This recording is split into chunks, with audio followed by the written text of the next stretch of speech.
Could you please share some key insights on how a mindset shift supported by effective change management can enhance board readiness for the evolving world of work?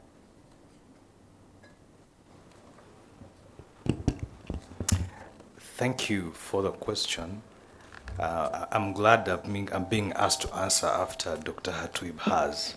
Usually, in a board meeting, after listening to Dr. Hatuib, I would say, could you please say these things in English? Like plain English, as you would to a 10-year-old boy, so that I understand exactly what you're saying. Because, oh, by the way, it's very possible that management can come to the board meeting and just use words and mix you up. They know what they're saying, huh? But they'll just make sure by the time you leave, they left you in a state where you're confused and you're not very sure whether to ask questions or query.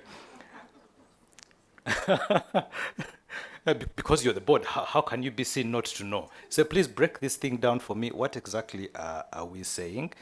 Don't use digitalese, use plain English. I was about to ask the person who asked that question on that side as well to do the same, so that they can ask the question in plain English, and I could respond to them directly.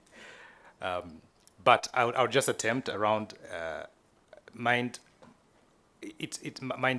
shift.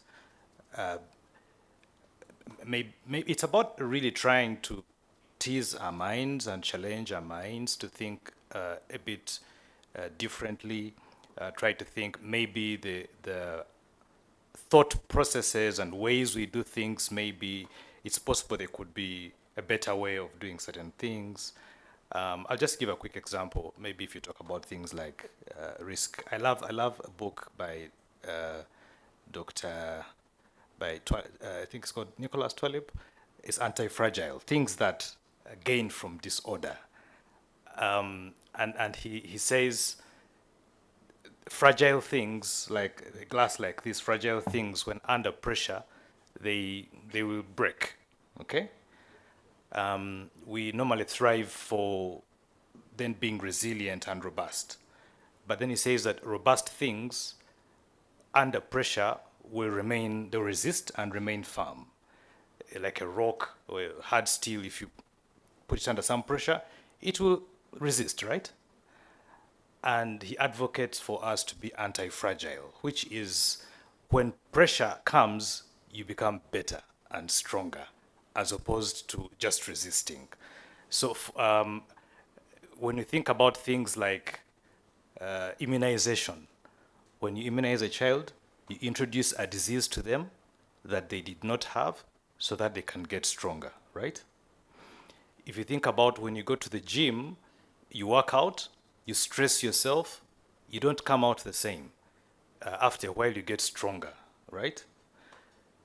That's just a different way of thinking about, you know how we've talked about VUCA, for example, and, oh, VUCA, things are running around, they're changing, oh my goodness, they're so bad. And you're thinking, but maybe it's good. Maybe volatility is not bad after all. Maybe uncertainties are not bad after all. I'm just giving an example of a mind shift in how we think about things. We got stronger. I mean, my company that I lead, we got stronger after COVID because of the things that we did. If you're fragile, you'll have strife. If you're just resilient, you will survive. If you're anti-fragile, you will thrive when pressure is applied to you. Now, that's just a different way of thinking that we could, for example, adopt.